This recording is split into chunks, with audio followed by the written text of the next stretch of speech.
On me demande souvent comment tu trouves le temps de tout faire entre les séances de coaching, les formations grand public, la création de contenu sur la plupart des réseaux, ma chaîne YouTube, mes projets personnels, mes diverses formations, mes lectures, ma vie sociale. Comment est-ce que j'arrive à caser tout ça dans une journée qui ne fait que 24 heures, comme pour tout le monde?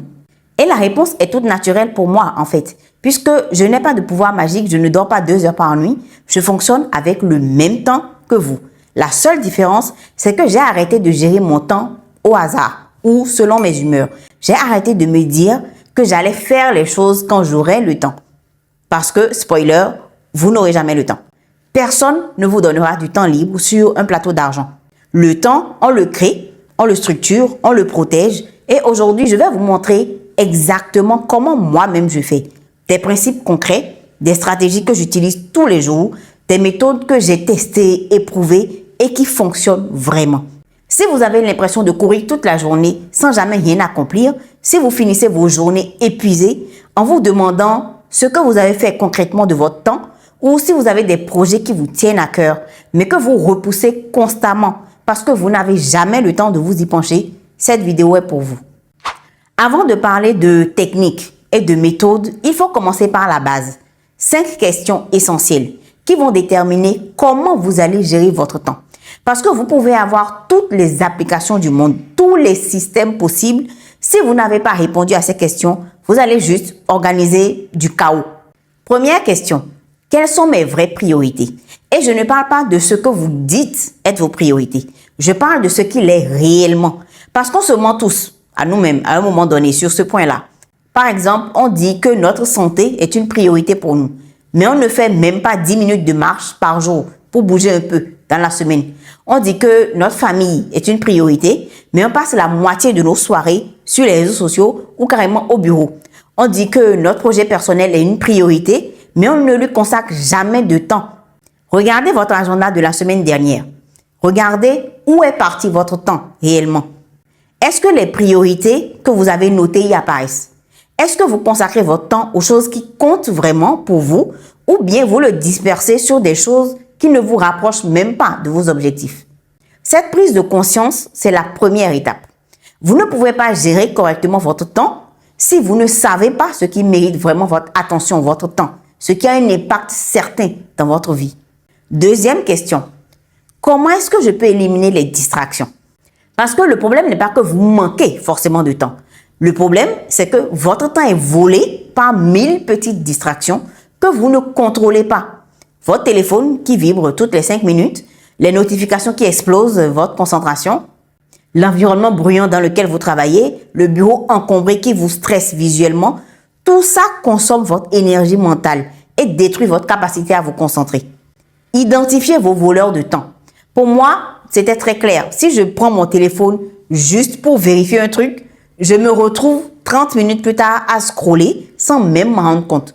Donc maintenant, quand je travaille à fond sur quelque chose d'important, mon téléphone est dans une autre pièce. Carrément. Parce que je me connais. Si je le vois, je vais le prendre. Si je le prends, c'est foutu. Identifiez vos distractions et éliminez-les de façon radicale. Troisième question. Quels sont mes déclencheurs de procrastination? Qu'est-ce qui fait que vous repoussez systématiquement certaines tâches? Moi, j'en ai identifié deux déclencheurs majeurs. Le premier, c'est mon canapé. Si je m'allonge sur mon canapé en me disant que je vais me reposer 5 minutes, ensuite me mettre au travail, je sais que je me mens. Je ne vais pas me relever. Le canapé a un pouvoir gravitationnel contre lequel je ne peux pas lutter. Le deuxième déclencheur, c'est scroller. Si je me dis que je vais juste regarder quelques vidéos sur TikTok, par exemple, pour décompresser, ensuite me mettre au travail, je sais déjà que c'est faux. Je vais continuer à scroller. Donc, j'ai une règle toute simple. Quand j'ai quelque chose d'important à faire, je ne m'allonge pas et je ne scrolle pas. Point.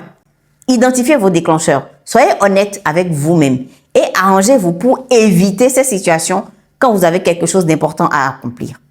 Quatrième question, comment est-ce que je peux déléguer ou externaliser?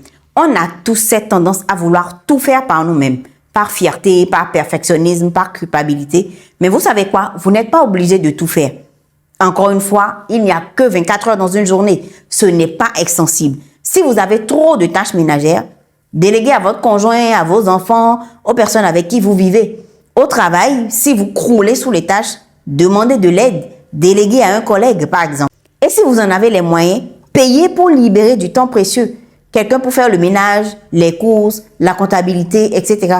Quelqu'un pour monter vos vidéos par exemple. Bref, externalisez le surplus de tâches que vous avez, quitte à payer. En fait, calculez combien vaut votre heure de travail. Une heure de travail.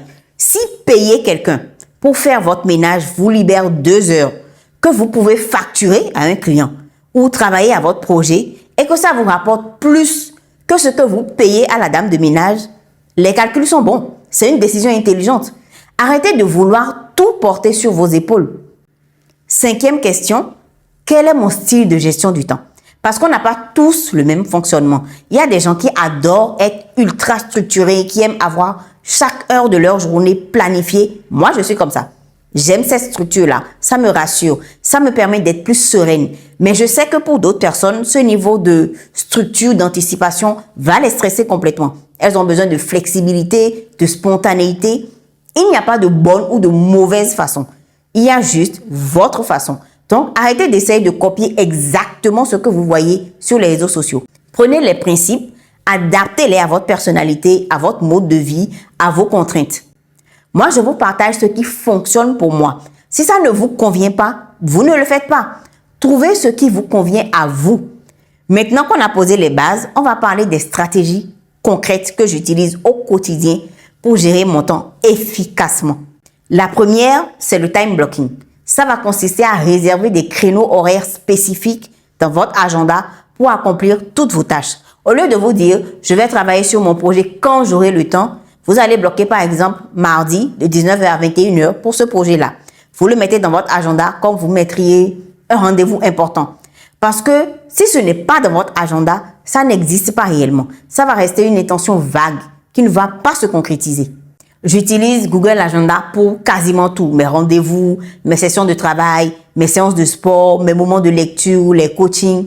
Tout est bloqué. Comme ça, je sais exactement ce que je dois faire à quel moment de la journée et je n'ai pas à prendre ce genre de décision. La décision fatigue. Toutes ces petites décisions qu'on doit prendre à longueur de journée constituent véritablement une charge mentale invisible qui s'ajoute à tout le reste. Quand vous avez déjà décidé à l'avance de ce que vous allez faire, vous éliminez cette fatigue décisionnelle. Si vous n'arrivez pas à bloquer de grandes plages horaires, 1 heure, 2 heures, voire même 3, essayez la méthode Pomodoro. Vous en avez probablement déjà entendu parler. C'est très simple. Vous travaillez en pleine concentration pendant 25 minutes. Puis, vous prenez une pause de 5 minutes. Après 4 cycles de 25 minutes, vous prenez une pause plus longue de 15 à 20 minutes même si vous voulez. C'est tout. Mais ça marche incroyablement bien. Moi, je l'utilise pour monter mes vidéos, par exemple, pour écrire mes scripts et même au travail quand j'ai du mal à me concentrer ou quand je procrastine un peu.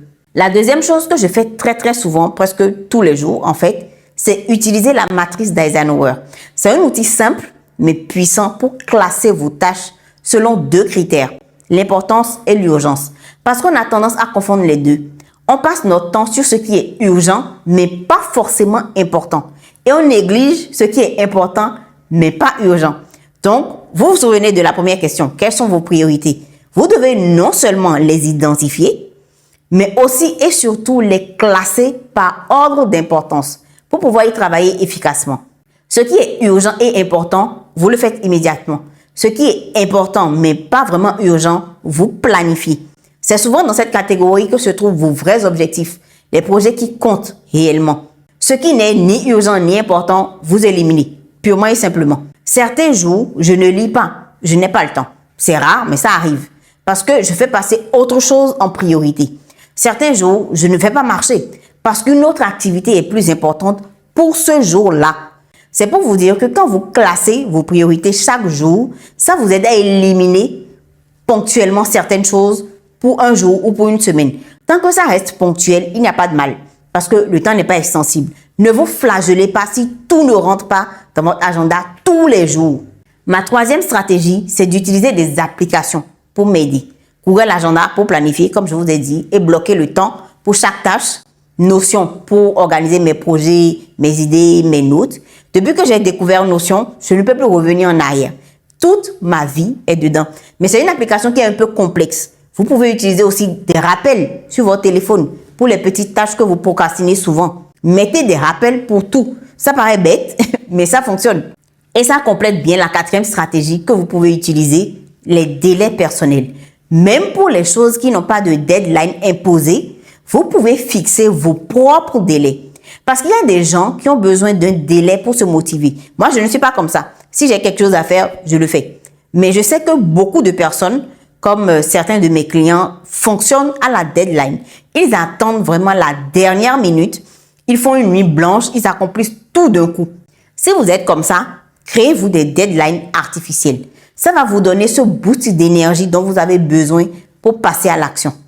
La dernière stratégie, ce n'est pas vraiment une stratégie, c'est plus une manière de vivre. C'est prendre soin de vous. C'est la base. Parce que si vous ne prenez pas soin de vous, vous ne pouvez pas être productif. Point.